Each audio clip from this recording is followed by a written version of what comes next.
that hard? Is that sad? Yeah. Justin, with the maples, I mean, I was always taught maples are very soft, and with storms that we have, are there certain maples that are more resistant or more stronger to withstand? Great question. So generally they call deciduous trees hardwood trees, but there are deciduous trees that are not hardwood, like the silver maple, American linden, hackberry. But in terms of maples, this is my opinion, sugar maple, why we promote the heck out of it, is it is more tolerant of our storms. It has better structure. I wouldn't say harder wood that saves it, but it has better structure. Those silver maples want to do multi-leaders that come apart in storms, and the same with red maple. Sugar maple can do that, but it's not as prone to it. So sugar maple would be a good candidate. Yes, of the maples, it's going to be the best storm tolerant tree. As far as the oaks, oaks are usually pretty solid anyway. Oaks are the best. They're slower growing. They're slower growing, but you'd be surprised if you can plant an oak from an acorn, and once it gets its feet set, its roots going, that thing can grow 2 to 3 feet a year in a favorable year for certain species, like swamp white oak, overcup oak, red oak. But like a bur oak, it's going to be a little slower. Chinquapin oak's a little slower. And people are impatient. That's why we plant so much silver maple, American elm, other things. But it's not necessarily bad to have those fast-growing trees.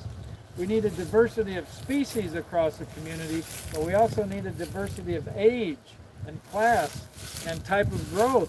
Things need to be cycling through, in and out over time. Does that make sense? So you do want a few cottonwood, a few silver maple, a few American elm, but way more oaks and sugar maples. No cottonwood. My air No conditioner cottonwood. does not like that. I see a cottonwood right there. Yeah, so that's our Their music sounds beautiful with the wind, you know, but all that. Yeah, if you can get cottonwoods, that'd be great.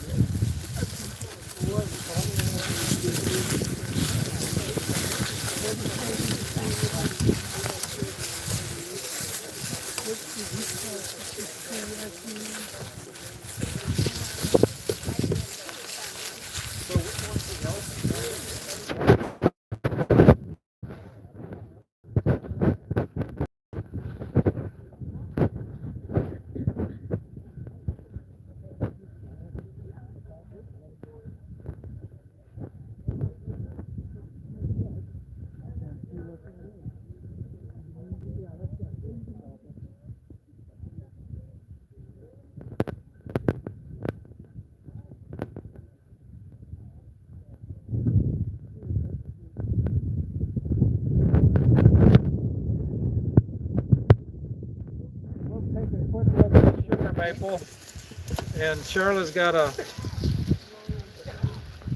from that tree over there, that's a red maple. The big difference between the two, these are the two most commonly planted maples now for ornamental use, the sugar maple and the red maple. The sugar maple has this palm-shaped leaf that has 3 prominent, why am I drawing a blank? Lobes. No, lobes. Yeah, geez. My brain's doing a fart here. So that's a sugar maple, generally 3 lobe, but there are always a couple pairs of laterally spreading base lobes on that. So I call it 5 lobed for a sugar maple, whereas a red maple is almost always prominently 3 lobed. And then there's serrated teeth along the edges of those lobes. The sugar maple is more blunt, right? No, not serrated teeth along the edge of that. So those are the big 2 differences in a red maple and a sugar maple. Then if you wanted winter tree ID, you could get up in here closer. And the sugar maple has a long bud, a long pointed bud. And if you poked yourself with it, it might draw blood. Whereas the red maple is rounded. And in the winter, they're a round red bud. They're not red right now, but by the winter they will be. And that's 2 big differences on the 2. And then the twig, instead of alternate, right? Now, all maples are opposite. So when you're doing tree ID, the big thing to keep in your mind is opposite See, branches. like this is not. All maples are opposite buds, opposite branching. It might not look like it, like this particular particular branch I pulled, look, there's a bud here that didn't have an opposite one come out. But yes, they are opposite, and so they'll both be opposite. That's maples, ash, dogwoods, and buckeyes.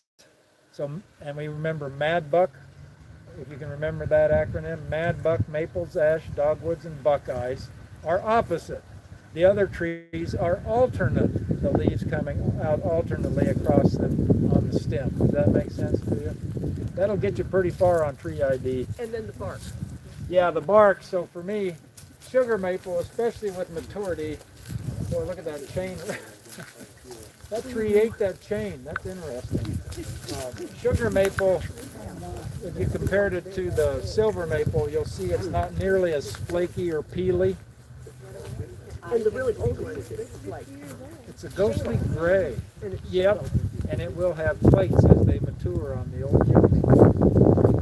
Can that chain cause that tree? Yes, that chain has girdle. This stem right here, it has tried to grow around it. So that's not a good thing for that tree. I don't know, did they try to chain the two stems together? Yeah, to keep it from splitting. Because you can see that thing did split through.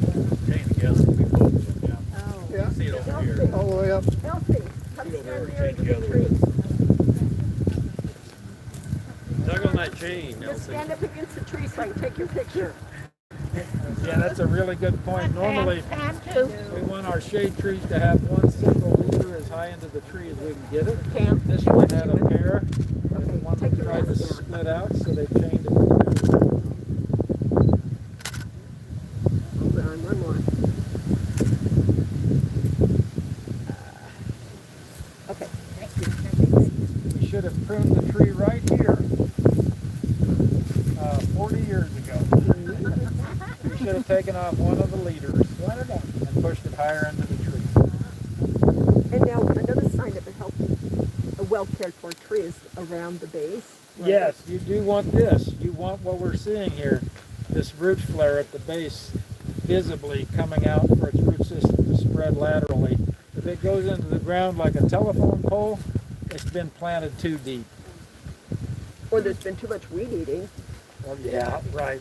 You know, it's got roots sticking out the dirt there. Is that like that up there? Is that Yeah, Okay, this okay. won't bother this tree. Yeah. It's not ideal. And then, so if you had the time and the resources, you'd mulch this. but not all the way up against it? You don't. No, It's yep. like about here. Right, right. You can mulch off the base of the tree. Different trees require different depths of planting. Not generally. You find the first lateral roots and get them just under the soil surface, an inch or two. So this is the best time of year to plant trees because it's cool. You can take them out of the container, take all the soil off the top of that root ball, and see what the roots are doing. So you're going to find those first lateral roots and get them an inch or two under the soil, or maybe part of that is your mulch that you're going to use. But also make sure the roots are spreading laterally. Most trees sold in containers have some circling roots that you got to deal with at planting time. Either cut them off or spread them out. So that's why I do it all in the fall. October, November, man, that's the best time to plant deciduous trees. Or again in March, April, early May when the weather's cool. You see some trees that they're large and they maybe a strong wind came up and they just pushed them over. It's like there's no taproot. Do not all trees do the taproot The thing? tree loses its taproot, so the oaks and the hickories are pretty good at maintaining a pretty good taproot for many, many years. But like this tree here, if we dug it up, that soil, that root plate under there is probably about that deep, and it's just moving out laterally. Oh, really? Yeah, there's no carrot taproot in this. But young oak trees, maybe 10 to 15 years old, if you dug them up, they might have a taproot. Root system of a tree is tall as the tree is, it's spreading those roots laterally. It's all around us. We're all standing above the root system of this tree. I was always taught that what you see above is what's down below. Similar, but they'll even spread wider than the canopy of the tree. You're right. So they say, picture a wine glass. The canopy is that part of the glass that you're drinking from, and then the lower part of the stem, that's the root system. spreading laterally. Okay. Now, how much dirt can you put around that tree to cover those cotton thickened roots? Yeah, don't do that. If it's a tree you value, spread some mulch around it. That's a good idea, but don't cover root systems with soil. Now, big trees like this can tolerate some of that, so it's probably not going to kill it. If you wanted to plant a little garden around this, I wouldn't do it because it's not helping the tree, so you can get away with a little bit of that. The reason I wonder, you go around a tree with your lawnmower, Yes. hit that root. Yep, and that's not ideal for the tree, is it? So No. another difference about maples, silver maple and red maple are very notorious for shallow rooting. You're going to be bumping them with the mower all the time. Sugar maple is more deeply rooted, so it usually has less of that.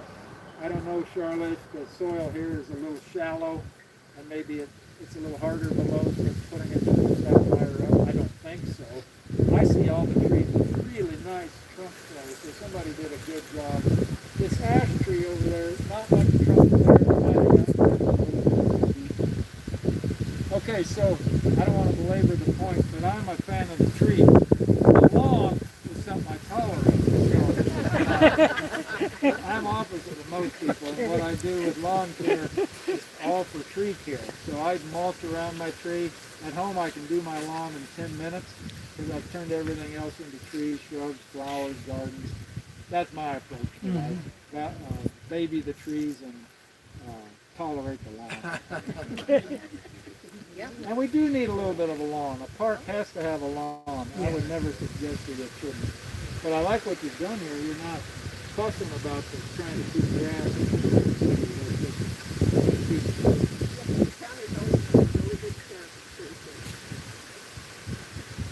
Justin, I have a maple that was trimmed earlier this spring. It's a pretty big maple, it's pretty old. But it has a lot of suckers that came off the cuts. And I talked to the guy that cut it, and I said, you're going to have to probably come back and get those off of there. He said it could be some issues with the nutrients to the tree. He says, do you have a dog urinating on it? And I said, I don't have a dog. But he said that could cause problems. I mean, is that true? Do you know what kind of tree it was? It's a maple, but I'm trying to, it has the really peely bark. That sounds like silver maple, and if you take a big branch off a silver maple, it's going to do epicormic sprouting from that cut all the time because it wants to put, those leaves are its food production. You took off an arm and it said, I need some food production. I'm putting out new leaves. And it put out a lot of them. Got to come from branches. Silver maples are notorious for that. This sugar maple wouldn't do that probably. But a silver maple and a red maple would be a little more likely to do that. And it's I also... don't think it has anything to do with dog urine. Okay. How about human urine? I've never heard of that. Okay. It's just trying to balance its food production again. So, and probably cottonwood, fast-growing trees, they will do that epicormic sprouting until the cows come home. They're trying to survive. Okay, good to know. Sycamore will do that really hard if it's storm damage. Why do sycamores, why do they have such peely bark? Isn't that cool about us? Except when you're trying to mow and it's got big chunks of it. It's part of nature's wondrous pageant. I love that oak, that ghostly color of the sycamore in the winter. But you're right, they're cursed as a messy tree because they drop a lot of bark and then the pieces of twigs and the balls, the seed balls. So that's, I mean, that's healthy for them. I mean, if they lose a lot of bark, that doesn't mean they're diseased, You right? gotta shed that bark somehow. They shed it off in these big plates that peel off. Whereas the sugar maple or a bur oak, it's holding on to all of its bark. It's just getting thicker, thicker, thicker. So is there a way you can tell like the age of a tree without cutting it? You can, they have what they call an increment bore. The foresters all carry one in their pocket for field forestry. But if you get one long enough, you can run them through here, take out a core sample and age the tree. Otherwise, it's a guessing game. And boy, I'm not good at it. There's been trees I go, that's 150 years old, and it's 70 years old. Because we have a maple at home and it's just huge. Is it hollow? Probably a silver maple again. Those Yeah, things get mine's huge too, and it's had some storm damage, so too bad it wasn't a sugar maple. Well, hey, don't lament our silver maples because they did a lot of good service. Getting into the wind, giving us shade, wind protection, and yeah. They've been a good tree. I don't want to say we shouldn't ever have silver maple, but it wouldn't be the first tree I planted in my yard because they come apart and stuff. What causes the middle of the tree to kind of dry rot? It can get dry rot. You got a good surface around, but in the middle it's hollow. For this specific tree or a different tree? I got a lot of trees that are that way. Yes. Show me an old hackberry or an old silver maple, probably a cottonwood. I'll show you a tree, a catalpa, that's hollow in the middle. And that just proves to you that the tree grows, its living skin is just a few cells thick underneath the bark. Everything else inside of that is dead wood. That doesn't mean that dead wood doesn't have purpose, because it's helping with the structure of the tree, storing some energy, but it's dead. It's just a living little tissue. Every year the tree has to regrow itself around itself to live. And when the middle starts to hollow out, you can get a tree 80 feet tall that is completely hollow in the middle, with except for what, maybe an inch thick layer of yeah, and it's not dead. And they can last a long time. A catalpa could live dozens of years, yeah. But generally, when they hollow out, they are a safety hazard. Is that also maybe contributed to like a damage to a limb that's unseen and then it rots? The decay gets back in and comes down the middle of the tree. Yep. Silver maples are good for honeybees. Because they're hollow and hold a lot of cavities. Yep. And raccoons and Well, they need homes. yep, birds. So if anybody has questions, ask him, because Justin wants to get to his Well, thank you guys for coming out. Thank you very much. Yeah, thank you for coming out.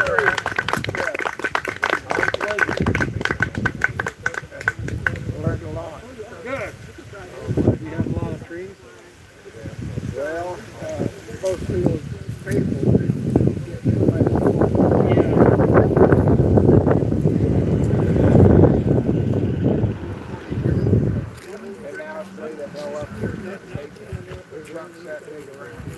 Well, there's a lot of seeds over there. I guess I haven't seen all that. Not in the view there. Cool. Oh, it does for people that donated? Oh, how much were benches? There's a barbed wire going right through the I've seen trees eat bicycles and fences, and it's pretty neat to see. God, the elm tree was a woven wire fence in there. Yeah. It came up through the fence. There's no getting it out. The tree's holding the thing around there. Helps hold the fence up now. Well, the fence is gone. It's been cut. You better go see that new grandson. Is that what it is? Granddaughter. Just two granddaughters. I'm not in charge of that. I know you are. I hope they. You can encourage them. What's your email? Is it on the handout? Oh yeah, J. Everson 1, UNL. Should have been on the handout. Okay, it's on the handout, I'll find If them. you need to get Charlotte or myself. You're from Waverly? Yep. My parents built a house in 79, and they're on the main drag right over there. All right. And that used to be all lined with silver maple. Right next to the road. My mother still has the original. Her house All right. right off the main drag, so you can drive it down there. But there's so many that are gone. Okay, I will. Please. Yeah. All right, brother. What's that street called?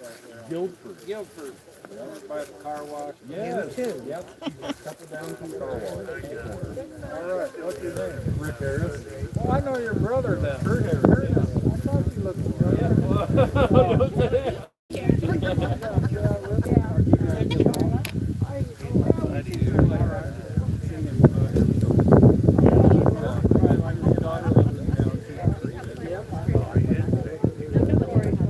Oh, did you?